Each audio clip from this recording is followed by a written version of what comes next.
Welcome back to M Hood Fishing. Back out here on the anchorage. Just now got here. It looks like we're here late, but it's actually overcast. It's around 4 o'clock right now. Let me get across these rocks. River's not looking too calm right now. We've got a tanker in front of us, but a good ways in front of us, not making a lot of noise. Over there we've got what looks like the same ship that was over there before, but it's actually a different one of the same company. Down here we have multiple ships, but they're a good ways away. Like I said, that's a tanker. Now it is around 4 o'clock right now, and we got overcast. We got a little bit of a wind, but it's not too bad. Around 10 or 11, but it's going to drop throughout this session.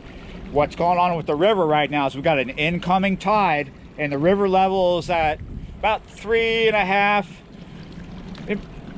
maybe a little better than 3.5 feet right now on the Carrollton gauge. That's the flood stage. It doesn't mean it's 3.5 feet out there. It just means that's where we're at with the flood stage.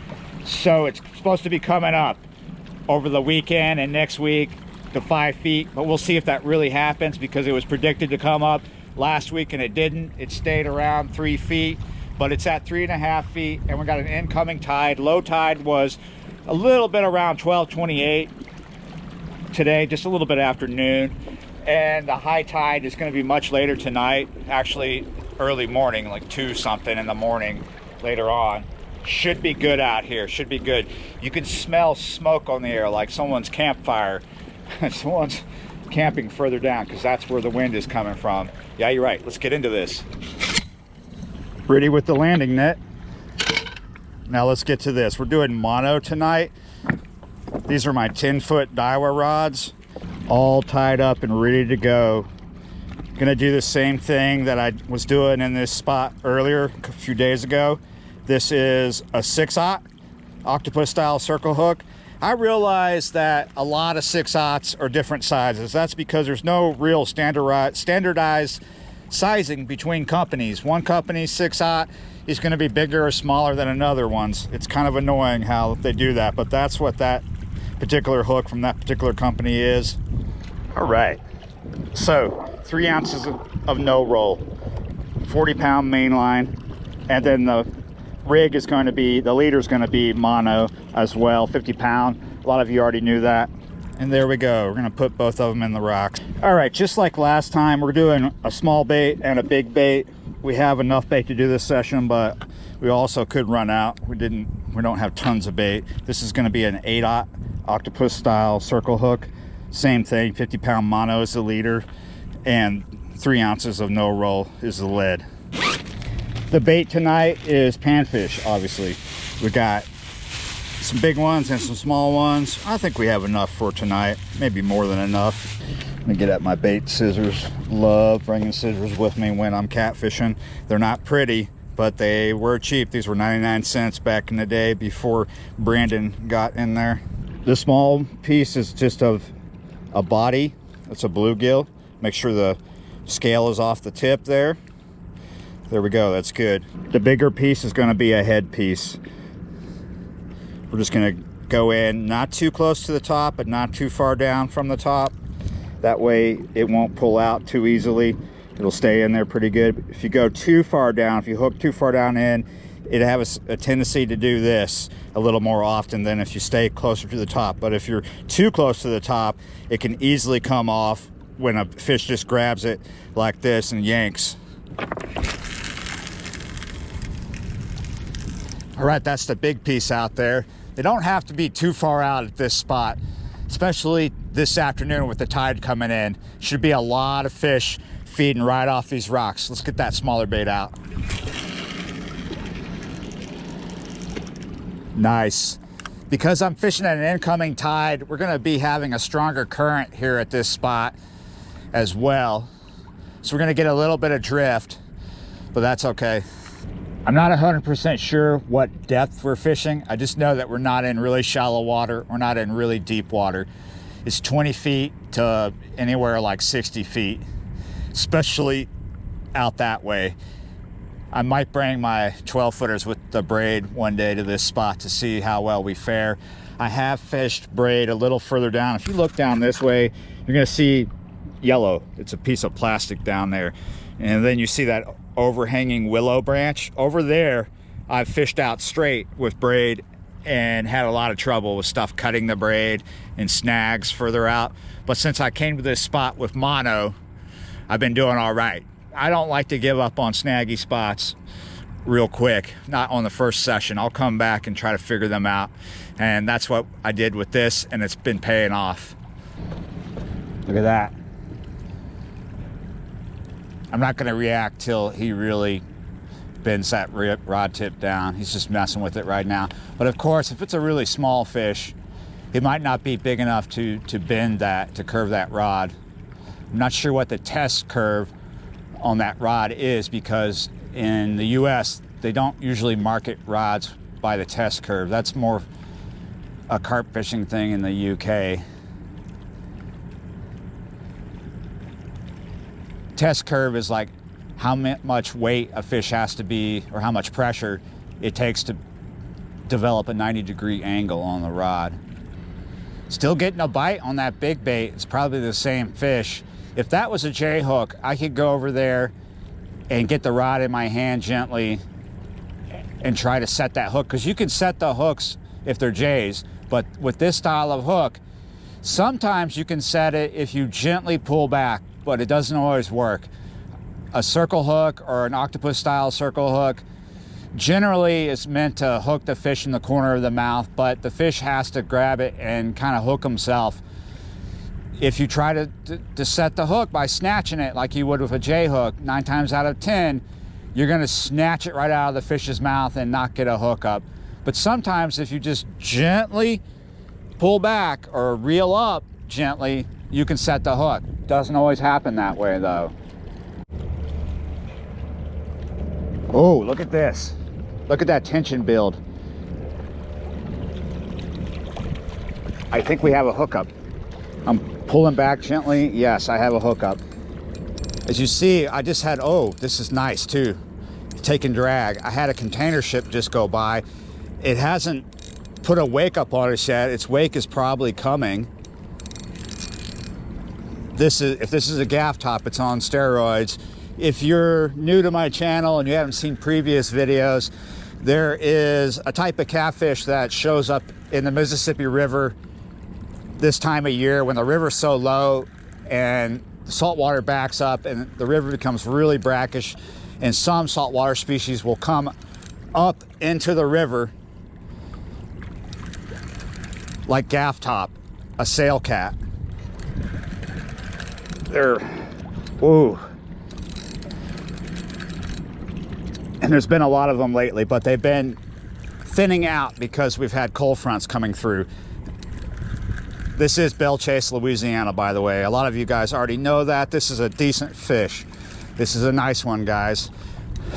Or it's a decent ray. I don't know. It's got its head down. It's got a lot of downward action on me. But it's right here in front of us. Look at, oh my goodness, it is not a ray. Thank goodness, huh? Look at that cat. Look at that beaver tail action. That is awesome. Wow. Now you know why I like this spot. Look at that. Here, I'm gonna call someone out. Check that out, Jared. Isn't that a nice cat right there? A nice blue cat. All right, we gotta stop talking about this pretty beast here and get him up into the landing net. Another inside joke on the M Hood Fishing Show here. All right, the trick here is you got the rod on the rocks, right? Pull up, have my hand about halfway up. I'm pulling back. There we go, it worked. Awesome. Let's get this cat up on the workstation. Big old flat rock. Always love it when there's a big flat rock. Let's take a look where that hook is. Ooh, it's right where I want it. Look at that, corner of the mouth. That's because I let this fish have it. That's an old saying down here. Let him have it. It's like, means give him a deal. You got a free piece of bait out of this deal. Oh yeah, you're right. First fish is in the 20-pound class. It's a 20-pound class blue cat. I was about to say bull cat. 21.76. Settle down, Bubba. Woo! Slippery little sucker, huh? Check him out. Yeah, you're right, guys. I could barely get a hold of him. He's been hanging out with the gaff tops. He is slimy today. Yeah, you're right. Greased up and ready to slip back in. This catfish is a Robert Smith fan. Smudged.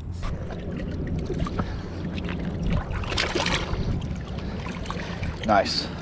Back to the theme of the video. Don't give up on snaggy spots.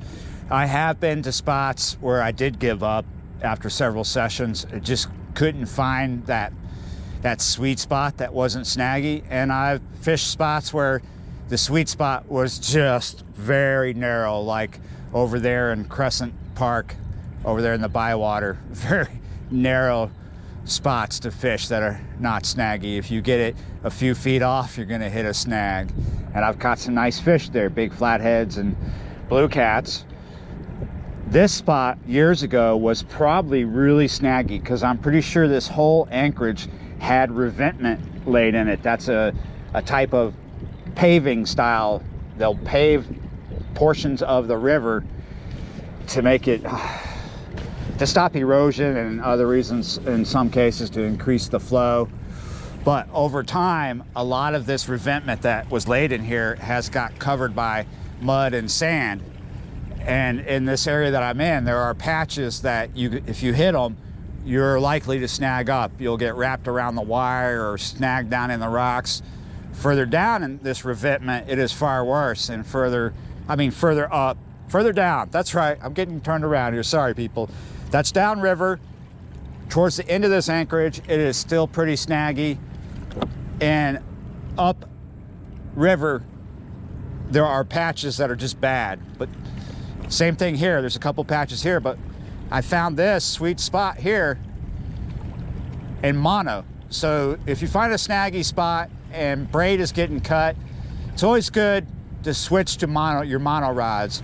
If you're a serious catfisherman, I would say make sure you have rods with mono on them at different lengths for different situations. Both these rods are getting little tiny bites right now, but we've cut the chesty off. We're rolling the dice. So there's all kinds of things you can do to figure out a snaggy spot. You can move down the bank a little bit. You can try different casting positions. You can switch from braid to mono. You can fish closer in or further out. You figure out that you got to do a really fast retrieve and you need a 12-foot rod to have a better angle, better leverage. There's all these things you can do, but why should you do those things? Why should you figure out how to fish it without getting snagged? Oh, you can even go weightless. Snaggy spots usually have structure. That's why they're snaggy. And fish relate to structure. So in some spots that are super snaggy or just a little snaggy, 9 times out of 10, and at certain times of the year as well, there's going to be big fish in there. Yeah, you're right. So that's why you should not give up on a snaggy spot the first time you go. If you get snagged and you're like, hell with this spot, go back, try something else. Don't cast from the same spot. Go down and cast from another spot. Yada, yada, yada, you know, don't give up. But after a few times of just getting snagged, give up, go to a different place. But don't give up right away. Wow. That's a pretty intense wake. I got to make sure when something like that happens that I retain tight lines. I'm pretty confident that I'm not going to hit a snag in the position that I'm fished now at this spot. But if you get a slack line and you don't take care of it, it could drift into something. If there's revetment out there, you could end up finding the snag you didn't know was there, the snag you thought wasn't there. Ooh, I sat down and jumped right back up, turned the camera on. Look at that sustained tension on the rod tip. We're gonna go ahead and pick this up because something has grabbed the bait and not letting go. Gently reel and pull back. Yes. Ooh, it's a sack of potatoes with a propeller.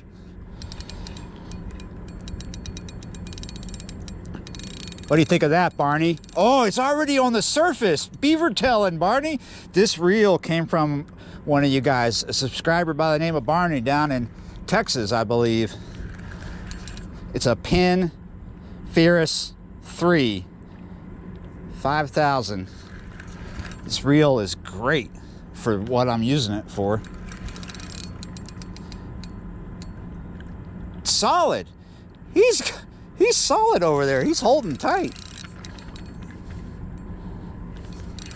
Yes. Oh, I love it when I'm getting nice cats before it goes dark. Exciting. Only one gaff top so far in this session. It's one of those videos where I'm imparting a lot of wisdom, talking a lot, and also getting decent cats. I'm telling you, you should never, oh my goodness, he's just rolling in beaver tail. You should never give up on snaggy spots so quick. You should do multiple sessions before you just scratch it off and go somewhere else, because look what can come out of a snaggy spot. This is a fairly snaggy spot, but I came back, keep coming back. I kept coming back. I can't even talk. I'm just so excited that we have a nice donkey coming out. And he's just constantly beaver tailing. What is up? Why is he doing that so much? Isn't it amazing that we're just getting good hits on the small bait? I mean, we have had, oh, we're over the other line now. We have had bites on the big bait, but nothing has took it. Sometimes when you get deep into the year, you know, closer to winter, and then you get into winter, you're going to be much more productive on a smaller bait than a bigger bait. It's just they like small baits. Look at that. Look at that.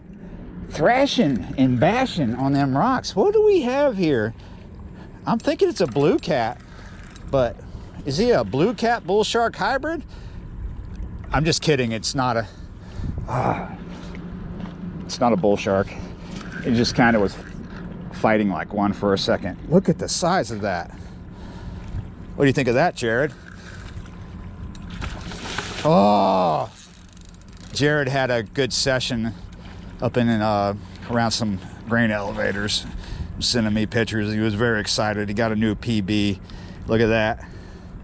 That is a bruiser of a blue cat. I was about to call him a bull cat. Might as well be one. It's not the biggest blue cat that I've caught though. I think my PB blue cat many years ago in the Bywater was 72 pounds. I had a big manual game scale back then.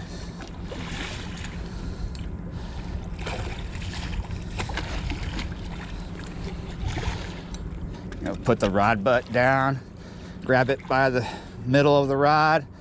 There we go, that works better. In the net he is, in the landing net. Oh, bruiser. That is a bruiser, people. Again, look at that. Corner of the mouth. This one is Robert Smith light. Not too much smudge. That is a solid hookup. Oh.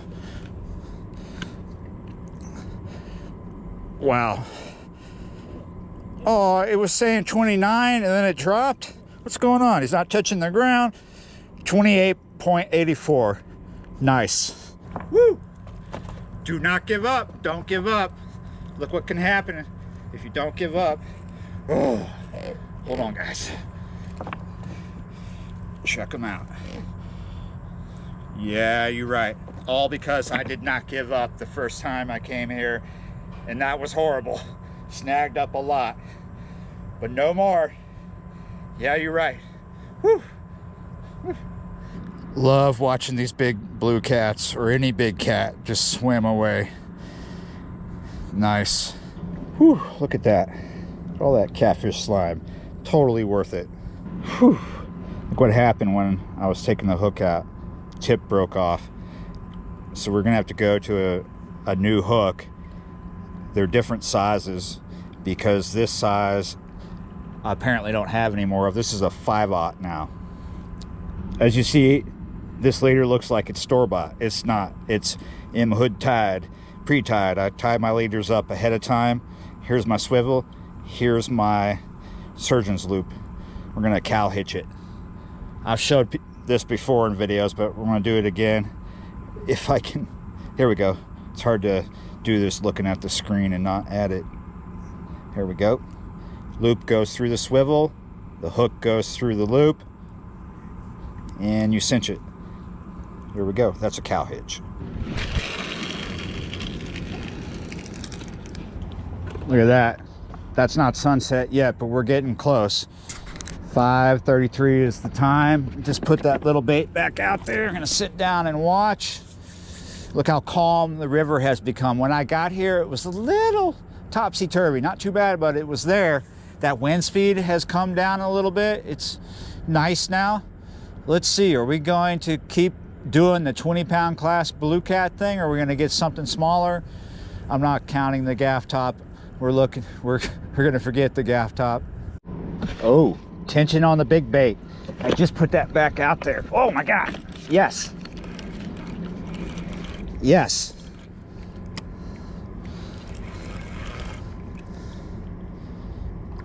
Oh, this is decent.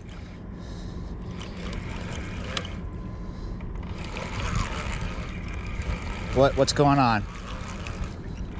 We still have him. He's swimming in on me.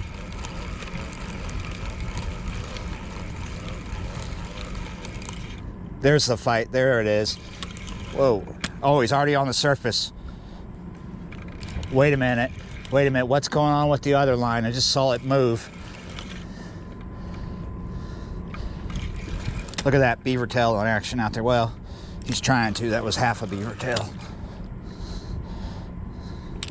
Oh, he's coming up.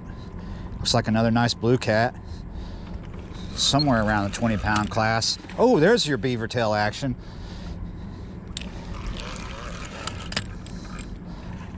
Oh, come on, you gonna do it right there? He's rolling on us. Ooh, trying. He's not as big as the first two, I don't think. He might be under the 20-pound class. There's only one way to find out.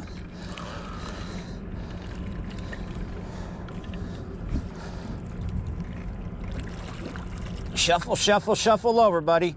Shuffle, shuffle over.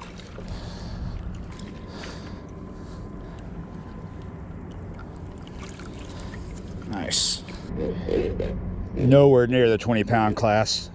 There's nothing wrong with dreaming though. 13.47. Oh, haven't even had a chance to release. I just literally put the scale down and we're already getting a bite on this one here. There it is. He picked up the bait and swam in on us. Lots of head shakes. This is not a very big fish. Not yet. It doesn't feel like one. No, it was shaking like crazy. Shaking his tushy. Yep. It's just a little fat gaff top. We'll get that off. Totally welcome. 13-pound cat. Wow.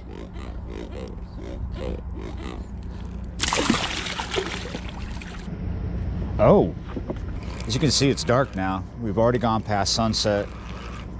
Where are you?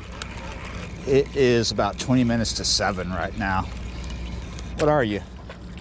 Oh, just a gaff top. Yes. Oh, nice. Ooh, a little bit of a downward pull there. Nice. Oh, yes. Oh, never mind. It's a stingray. Not even a big stingray. Woo. So glad I never gave up on this spot. Thanks for watching, guys. I'll see you next time.